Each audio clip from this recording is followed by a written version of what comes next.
When you hear the word budget, what emotions or words come to mind? Thinking of that. Restrictions. And since we're 6 minutes in, feel free to share. Restrictions. Restrictions. Limits. Say again? Limits. Limits. I heard minutes. Limits makes more sense. Allocating funds. Allocating funds. Fun. Fun. Ooh, positive. Budget rental car. Budget rental car.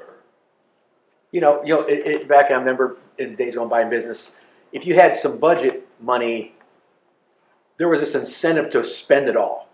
Because next year's budget's going to be built on what I spent this year. So if I don't want my budget to go down next year, I have to spend it all this year. And it was such a bad practice. Especially on the business side of things. Yeah, so you don't have to spend everything. Just because you budget it doesn't mean you have to spend it. Yeah. It's just sets a limit for you. Mm-hmm. So we might talk about allocating each one of those extra funds in some way, shape, or form. Yeah. I forget which seminar I was at, but some budget, financial seminar, defined budget as telling your money where you want it to go instead of wondering where it all went. Yeah.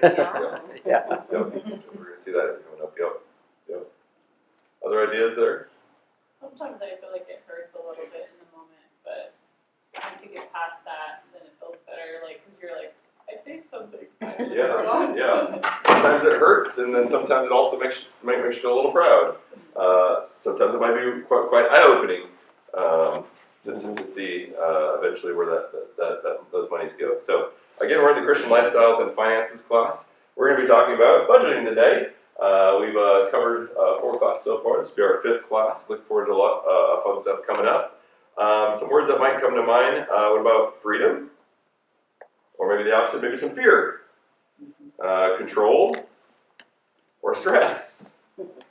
Maybe some relief or worry.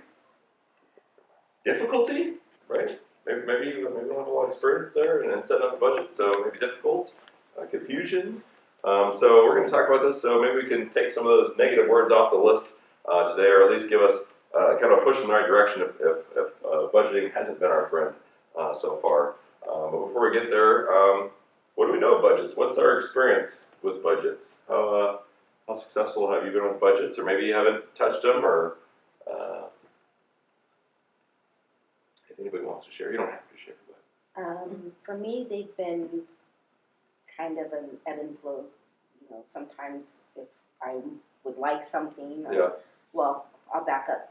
As a youth, learning to save, and as I got older, yes, it came easier, and then learning, okay, you want this particular item, let's save for that. Mm-hmm. And then credit cards came in, and that went out the window. So definitely as a kid or a young adult. Wait, are you saying anything spent on the credit card doesn't have to be budgeted? Is that what you're saying? It should be. Yes. As a young one, that's why they give you a credit card. Definitely an importance to have some insight on budgeting or a financial class. I told the kids at the middle school, like, hey, when you get to high school, take a financial literacy class. So we don't do a whole lot in the schools, unfortunately, with money, but every once in a while you'll come across a class like that. But yeah, there's getting that experience early, or just be around it. Maybe learning from your parents or something can be very, very important, right? Yeah, I mean, this is all about planning. This is all about planning ahead. What do I expect to have happen this year? And so I can plan for it and be ready for it. Do I need to find some extra money somewhere to budget for that? Or this idea of things come out of nowhere and you're never expecting it. Well, how much is really unexpected? Maybe repairs in your car or things like health things, but your rent, your utilities, your car payments, whatever, that should be planned for.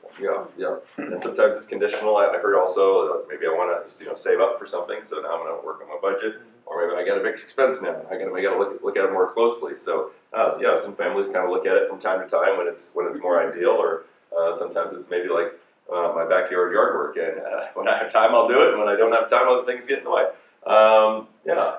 Other thoughts? Anybody want to share? Any other? A little bit of a sacrifice too. You got to cut things out and make it work. You got to push yourself, I think, in some ways. But once you get past it, it gets better over time. Yeah.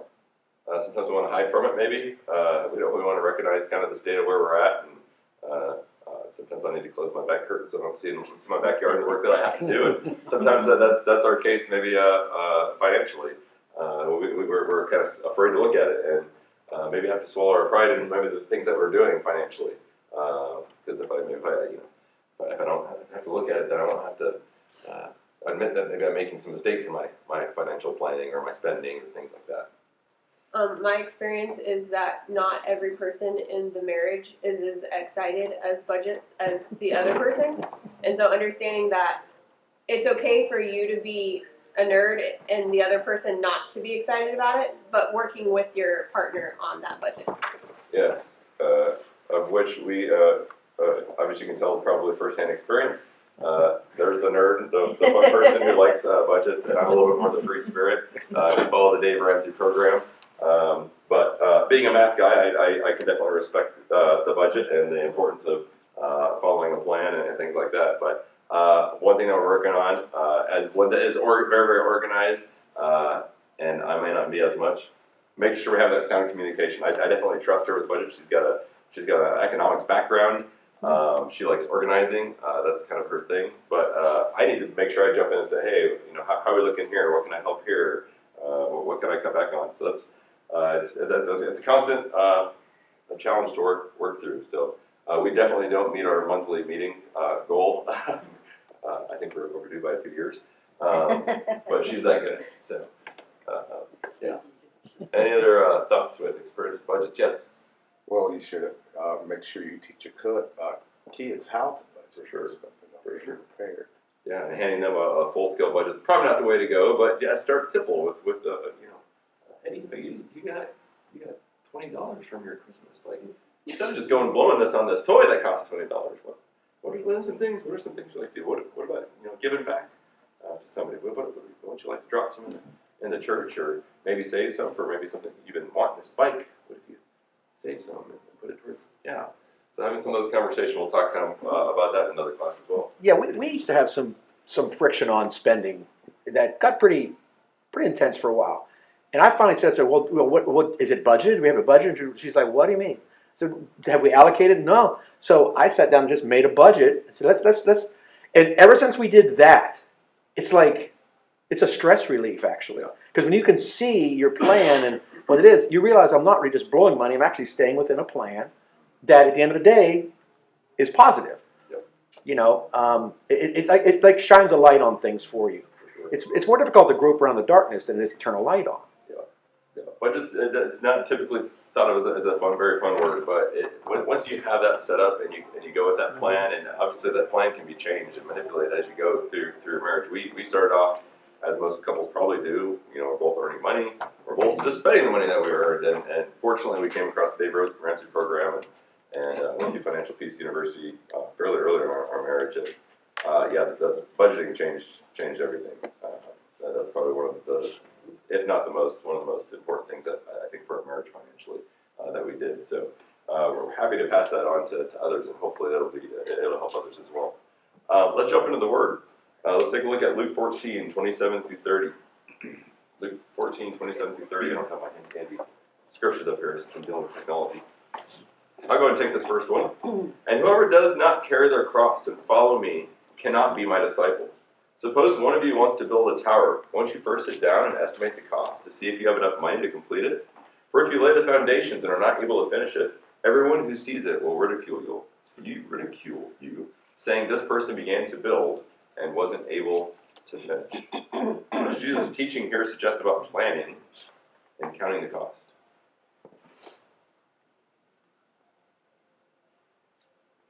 You won't accomplish anything if you don't, plan.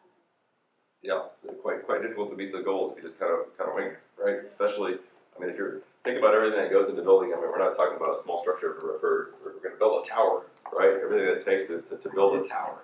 A lot of planning, blueprints, make sure you have the manpower and materials. And imagine winging that. It's probably not going to go very well. But how many of us maybe the wing our expenses, especially maybe a long-term goal, a lofty tower in our finances might be, for example, the end of our career and going into financial planning and retirement, right? How many people just kind of wing it when it comes to retirement, right? Just hope they have hope to have something there, right? Well, the modern common version of this is you buy a car you can't afford, then it gets repoed. Yep. You know, I think what David shared, what was that, or no, Caleb, somebody shared an example a couple weeks ago Yeah, about yeah. somebody bought this big fancy truck and then looked like a fool when they're driving around and they got taken off. Yeah. I mean, so, Yeah, sometimes, and when we read this verse, a lot of times we take off verse 27. And I think it's important that notice when this comes in, when verse 28 comes in. It's parallel with what? Carrying your cross. Carrying your cross and being a disciple. Like, how important of a thing should we think about before becoming a disciple? Counting all the costs of being a disciple, right? And notice that he's paralleling that dedication, that commitment to something like financial planning, right, and vice versa. Now, obviously, he's kind of using this as a situation that everybody should understand, but I think that's kind of interesting that those two are that closely linked to each other. When I compare finances with building a foundation, it's just so many layers to it. It's just not an easy, like you said, an easy task to jump into, you know, with building a foundation. Like you said, the different materials, maybe you need outside help because maybe you're good at this area, but, you know, needing assistance in other areas. But just, that's what I compared it to. With. Yeah, and it might bring another word to mind when I think budgets is overwhelming, right?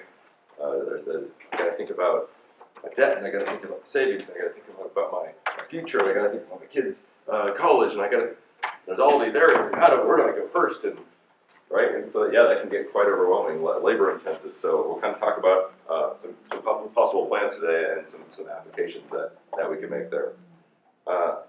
Anyone read Psalm 24:1? The earth is the Lord's and everything in it, the world and all who live in it. Thank you. And what about 1 Corinthians 4:2? Now it is required that those who have been given and trust must prove faithful. How does viewing money as God's change the way that we spend it? We should give that to God, what it's God. Maybe the first thing that we do is make sure we've set aside a portion that we can give back. We're going to talk about that coming up. When somebody gives me money to spend on something, let's say they give something for me to go buy something for a kid's classroom or the Bible classes, I want to make sure that I'm using their money to the fullest, and I'm not just going to go out and buy on the most expensive item, even though, you know, I search for what's going to be the most cost effective and use that money the best. We agree. Yeah. If you think about it too, you know, you got to look at what you have and what God gives you. You know, you don't want to just like throw it away. Squander, don't want to waste it. Yeah, you want to do it right by God. You want to do what's good, not what's bad. Yeah. it brings up this idea of stewardship. I mean, Exactly. of taking, if I'm driving your car, Brian, I'm going to be 100 times more careful with it than I am if I drive my I car. appreciate that, Drew. You know, and so if you're taking care of what somebody else has entrusted you with, you view it differently. And are we viewing the money that we have as God's money, or whatever? I've worked hard for this money, or I've gone to college for this money. I've worked, right? Well, yeah, true. But how many people have been placed in your life to help you get to that point? That God has probably placed in your life. How many people have dedicated their lives to teaching you the things that you've learned so you can get to that? It's a totally different perspective, right? Two different perspectives. If we have the right perspective, I think that comes a little bit natural, a little bit easier to be wise if we have it. We'd be good stewards. As a matter of fact, we had a whole class on stewardship. So that Dale taught. In what ways can poor money management affect our spiritual life, our spiritual marriage, our marriage, our financial peace? In what ways can poor money management affect some of those things? It introduces unnecessary stress. It just is unnecessary stress, right? And how often do we, put some of that stress on ourselves? Obviously, there's some situations in life that we get hit with, we get blindsided with, and it may not be our fault, but how many more things do we put ourselves in a bind, right? And then cause that stress, and then we talked about that in the last class, and that stress then our focus starts looking at our financial problems instead of our marriage, our kids, or most importantly, our spiritual walk, right? And I like that other verse. It was talking about how to plan for this building, Mm-hmm. but then it talks about what it's going to look like when you fail. you're gonna be ridiculed. You know, it's not gonna be just like a secret that was just, only I know, you know what I mean? It's gonna be, you know, it's gonna be like a wound on Could your be face, embarrassing, it's yeah. visible. Embarrass you and your family, right? Like, we see it all the time. It could lead to the breakup of your family, unfortunately, right? I say we change your priorities, where now, I think we were talking about that last week, that you're putting in more hours at work, or refocusing more on trying to earn the money instead of, being faithful to God, or, spending time with your family or something like that. Yeah. And we talked about how easy it is to spend it, right? Not so easy to make it. So, yeah, and just thinking, and we'll talk about that balance too, because obviously there's a lot of opportunities to make money, but you don't have all the time in the world to spend with your family too. So there's a give and take there. I can't ignore my responsibilities and put our family in a hole, but at the same time, I don't want to work so much that my family never sees me. So it's kind of interesting conversation to be had there. Yeah. So where do we start in order to get this financial peace that we want? Take a look at Psalm 24:1. And we'll read that for us. Go to the ant who's Yep, I probably copied and pasted. Thank you. Proverbs. Proverbs. go, Thanks. Proverbs 6. go to the ant, you sluggard. Consider its ways and be wise. It has no commander, no overseer or ruler, yet it stores its provisions in summer and gathers its food at harvest. Interesting. What do we get out of this?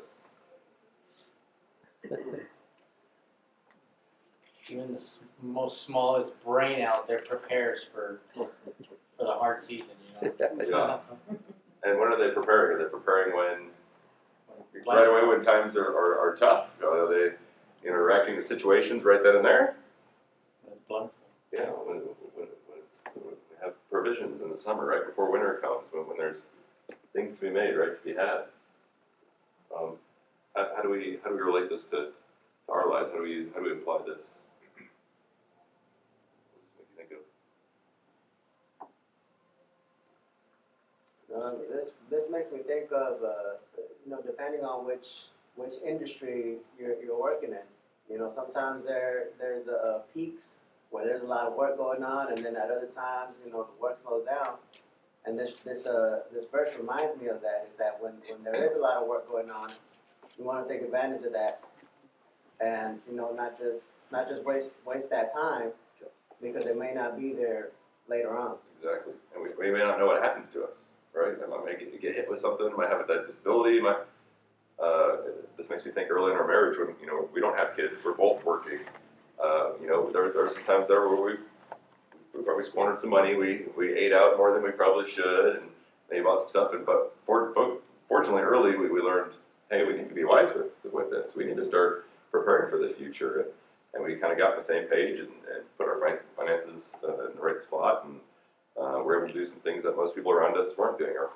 We were able to pay off our first car with cash, and while most of our friends were starting to do the payments and the borrowing and the debt, and so we didn't get ourselves into a terrible hole. So our financial future kind of like promising from there early. Again, fortunate because we got a hold of some good material and had some good friends to help us there. So yeah. I find it interesting, verse 7, the ant has no commander, no overseer, no ruler. It does what it was created to do. And I think that says that when we are close in our relationship with God, it's actually going to start to come naturally that we do what our Creator would want us to do. We don't need to be told or commanded. It's intrinsically, we want to do what pleases God. And how many of us have help, right? How many of us have maybe parents to learn from, or church family members that have gone through stuff that can help us, and even most importantly, going to God and then looking at His Word and looking at power through prayer and how much extra help we also can have. So sometimes I think we don't want to talk about our finances with others, right? We want to kind of just figure it out on our own, or swallow. Probably don't want to admit maybe we've done wrong financially. We don't not want to talk about it. So I think that brings up another point of let's talk about it. Let's have some of these tough discussions. Let's admit that. Oops, I kind of goofed maybe early on, but as we'll talk later, it's not the end all be all. So one thing that I hope that we learn is planning is important, right?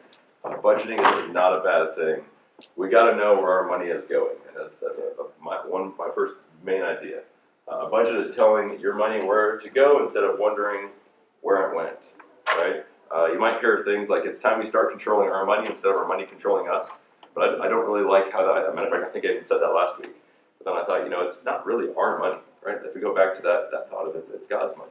Let's be good stewards with the money that we've been entrusted, right? But let's plan that out. Let's lay it out and help and start telling it where we want it to go instead of it kind of bossing us around.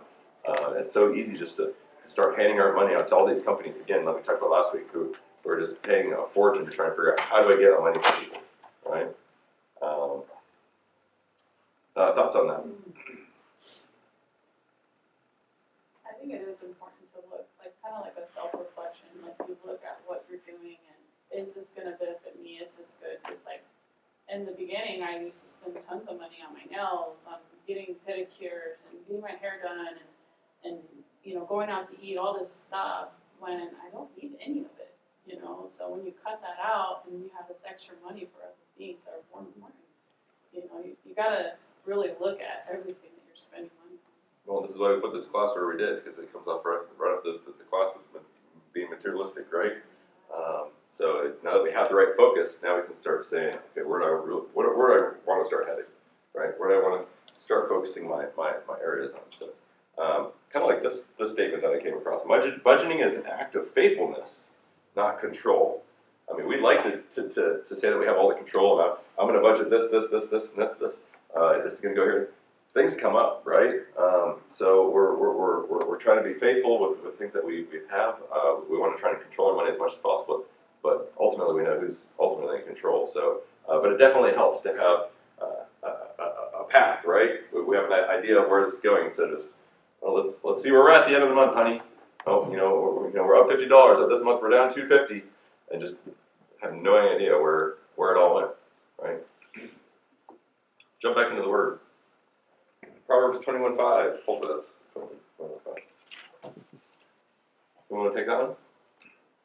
The Good plan, planning and hard work lead to prosperity, but hasty shortcuts lead to poverty. Actually introduced that one last week. And then what about Proverbs 27:3? 23. Be sure you know the condition of your flocks. Give careful attention to your herds.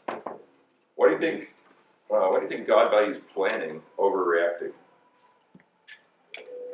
Why does God value planning over reacting? If you're expecting it, you plan it, you expect it. If you don't plan it, you lash out or, go in anger. Yeah. Easier for your emotions to be affected when it's kind of haphazardly. Why do you think God values planning over reacting? Well, I guess once again, it comes back to prioritizing. If we plan, we can plan to give him our first few fruits. He's not our last. Instead of like our I said, leftovers? yes. Yeah. Well, he wants his people to prosper. So, I mean, it's kind of a fact. If you plan and put a good effort into it, more likely you will prosper. He wants his people to prosper. Yeah. He doesn't want his people to be ridiculed, and he wants them to flourish. He wants us to be happy, not stressed out, and trust in him and rely on him. When you have to react to situations, you don't often get to think out situations, right? Where if it's kind of pre-planned, you have an opportunity to talk it over with other people, talk it over with your spouse, come up with some ideas of what might be more beneficial than others, so on and so forth, instead of just haphazardly just reacting to things that pop up in life, right? What happens when we don't tell our money where to go? You don't know where it goes. You wonder where it went. Well, I never got that. magic. Imagine we just disappeared. I could have swore I had some money. Where did it all go? I think the end of this Proverbs, that 27:23, if you keep reading, it's really interesting where it talks about know the condition of your flocks, and it says, because if you know the condition of your flocks, they'll be able to provide you with the clothing that you need, plenty of goat's milk, the things that you also rely on because of your flocks. If you don't take care of those flocks, you're not gonna have any of this other stuff. Yeah, obviously a different time, but I mean, your flock and how many animals you had was kind of the condition of your wealth, right? Yeah. Dave Ramsey's Financial Peace book, he tells of a story of him as a young entrepreneur trying to make it big. He had the opportunity to meet a very wealthy 70-year-old, and when he asked, what's the trick to making it big? The experienced man said, the best way to get rich quick is to not get rich quick. I thought that was an interesting statement. So big financial plans like paying off the debt, building a savings, growing a retirement, kind of like New Year's resolutions, right? How do those usually go? They're easier to make, right? The plans are easy to make, but they don't succeed too often, right? Why do you think they don't succeed? Much like our New Year's resolutions, why don't our big financial plans succeed? I think the one word that jumped out at me when you were going through the different words was control. Yeah. I think we can't plan things though too. Some things like, some things are out of our Definitely. control. Just like God says, we don't know what's going to happen the next minute. So anything could happen. True. But we can control some things in our lives, right? And we just not throwing all caution into the wind, right? Why do you think, like, for example, we hear it all the time, I'm going to lose weight this year. I want to eat better. Why do those things tend to fail? We didn't plan for it. Didn't plan for it. Don't have a detailed, right? We got a general goal, but how are we going to get there, right? Yeah. Am I gonna watch what I'm buying at the grocery store? Because to keep buying junk, then I'm gonna keep eating junk, right? I'm gonna start exercising more. How? You got an alarm going off on your phone saying, "Hey, time to go run," or right? Do you have a running partner? Hey, Isaac, we're gonna go get we can do a half mile. We can do a half mile this week. Let's work it up to a mile next week, right? I think of these people that climb Mount Everest, and they're like, yeah, I'm gonna make it to the top, and the mountain's just littered with bodies that never made it, But if you plan, okay, this guy made it here, this is what he lacked. Maybe I need more than that or something. Yeah, you got to have some baby steps, right? You're not going to go straight to Everest, right? Let's go to the White Tanks. Let's start there, right? You got to have some baby steps. You got to have some, and I think also you got to have some accountability, right? You got to have somebody kind of back up. Hey, how's that goal going? Me and my brothers, we tend to have some goals from time to time, and we kind of check up on each other. And without it, I don't see us going anywhere because we get our habits, right? To these things that we've been doing from year to year. Same thing with our finances, right? And that's why financial planners kind of have a livelihood, right? Does that mean that you have to go find the financial planner route? No, I mean, if that's what you need, but that's another expense, right? So there's definitely some financial tools, and we're going to talk about some of those. So how do we start? Well, if you go Google, Google pops up some different rules: a 50-30 rule, a 70-20-10 rule, an 80-20-10 rule. So I'll let you kind of look over those. But maybe what's the downside for using maybe some of these general methods? Do you see a possible pitfall? Obviously, this is for different scenarios, different cases. 20% on savings, that's pretty ambitious. It is. None of it talks about giving to God there. God talks about giving to God. It's not detailed. It's not detailed, right? It's kind of general funds, right? Kind of gives too much leeway to maybe the bad habits that I tend to be doing, right? I think got to pay for that gym membership, even though I haven't gone there all year. Right? It doesn't explain the difference between needs and wants. Doesn't explain the difference between needs and wants. And I think that's a lot of things that we suffer. Yeah, and again in this society of just it's so easy to swipe a card or give up a subscription, right? It's easy for this money to disappear if we don't allocate it carefully, right? What are some common money leaks that people experience within maybe some of these frames? Recurring subscriptions that you don't need or you're not paying attention to. Matter of fact, there's companies now that Just you can go with and they give you all the subscriptions that you have that you're not aware of. And, yeah. And then you can go and start And, exiting them. and there's professionals that tricking you into signing up for something. I mean, I've stumbled in a few times over the last year or two. I'm like, I don't remember clicking on that. Yeah. And so you work hard, you got to work to get it shut off. Yeah. Also, I would say, not keeping receipts, not matching it up. I mean, you're not really paying attention to what you spent and what you're spending, what you're getting charged for. Yeah. Don't assume they're always correct. I mean, there's Yeah. some, anyway, so. Especially when things are just taken out automatically out of your account. Anything that's taken out automatically. Yeah. Like falling for, like, social media, things that people are always selling, like, don't fall for it. Yeah.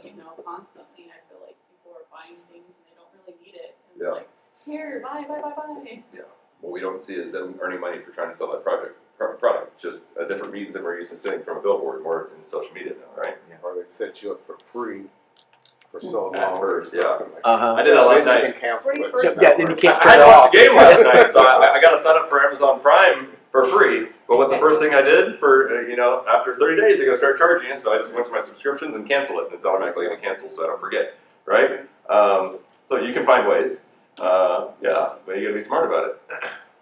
We were having problems with our television, and a man came out and fixed it. But when he did, he signed us up for all kinds of programs that we didn't even know we watched. Yeah. And when, they charged us for $350 a month. Ooh. I mean, it was. But if you don't look, right? If you don't look at your bill, if it automatically just comes out of your account, like after how many months are you gonna catch that? Automatic. Yeah, it's automatic. So that convenience sometimes can get us, right?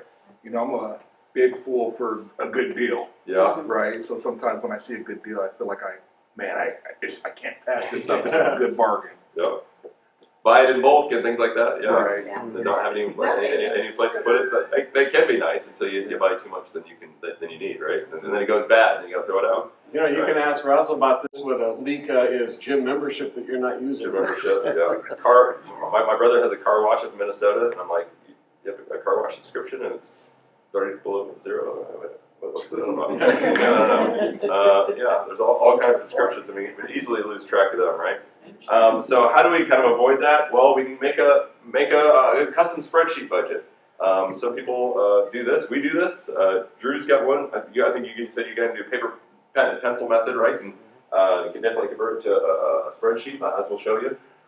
But you can allocate specific things, specific areas. So this is Dave Ramsey, how he kind of plans out out some increments, and it can go based on percentages. So it's kind of fits everybody's needs. But there's some ranges here that you can take. For example, my family probably needs more in the food department with growing kids, but maybe we can take off from transportation because I'm the only one that goes to work and I live a mile and a half away. Of course, we want to save for a car, so now we're going to put some more in. So we can use it to kind of fit our needs, but this gives us a little bit more detailed record, right? So that's a possibility. And matter of fact, we have a spreadsheet that we use that we could blank out and share with you, and you can make it fit your own.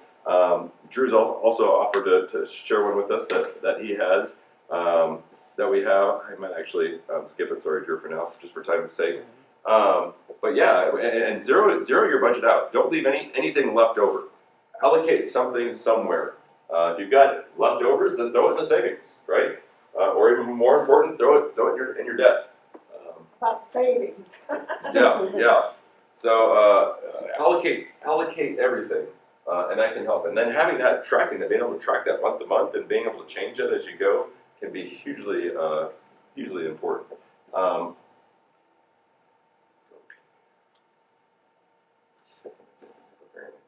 Remember what the word says. Remember this: whoever sows sparingly will also reap sparingly. Whoever sows generously will also reap generously. Each of you should give what you have decided in your heart to give, not reluctantly or under compulsion, for God loves a cheerful giver. Notice what's first on our list. It's very, very, very tempting as you're going through stuff to take from that giving, right? But how important is it to set that money aside first, right? Like we've talked about, and we know that we've been very, very blessed.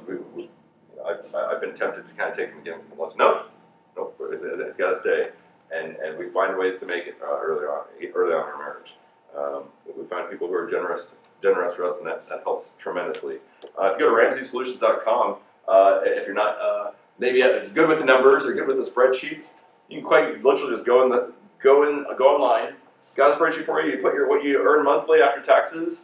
Click on one of the areas, and boom, it fills it out for you. This is kind of the percentages for you, and this is what you can start allocating. That's pretty nice, and obviously you can change it and adapt it to your needs. But it kind of does the math and it does the work for you.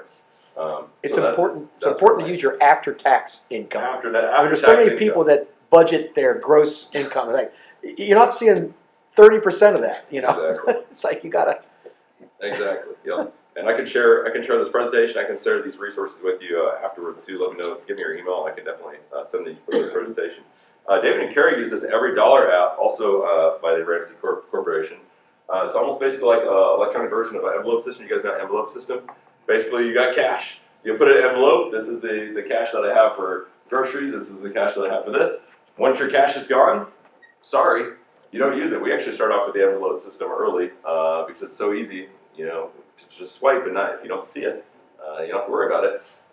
So this is basically like an electronic version of the envelope system. It tracks every dollar that you have. You kind of it helps you set up that budget system. But then as you're putting in numbers, the free version, you actually have to put in the numbers, which I kind of like. I don't like the premium version. It kind of links to your bank account and it takes it out for you. They mentioned that they like seeing it. They like having the difficulty of putting numbers, oh, I spent this, it hurt a little bit. But then it'll start taking it out of each one of those areas. And it'll let you know, hey, you got this much left in groceries. Hey, you got this much left in your recreation fund month by month. You can go see month by month how much you're spending. So that's a cool option. Like I said, they've got a free version and a premium version, but I kind of like the free version where you have to kind of input your numbers. So there's a plan. There's various versions of that you can do. And not only are we doing this month to month, but we're also thinking long term. So Drew mentioned this the other day. They've got a baby steps long term plan. So some of you guys are fairly familiar with this. Start by saving $1,000 in your emergency fund. That way, if things come up, it doesn't turn to another debt nightmare, right? Then start paying off your debt. Start with your lowest debt. Start putting everything in that lowest debt and pay that debt off. And once you have that debt off, then take that payment, put it in your next one. Start paying that one off, and it starts snowballing. And then, sure enough, that huge credit card debt that you had, once we can take care of these other debts, we can focus on that and knock it out. Not the only way to go. It's a way to go. And then get your 3 to 6 months of expenses in a fully funded emergency fund. That's really nice to have in case something goes wrong. I lose my job, we got disability, etc. And then start with your investing.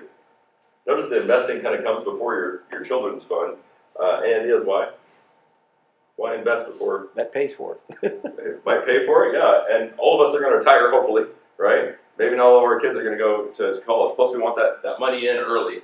And then start paying off your home and pay off your home early, because once you pay off your home early, then you can start to build wealth and give, and that's the most fun part, right?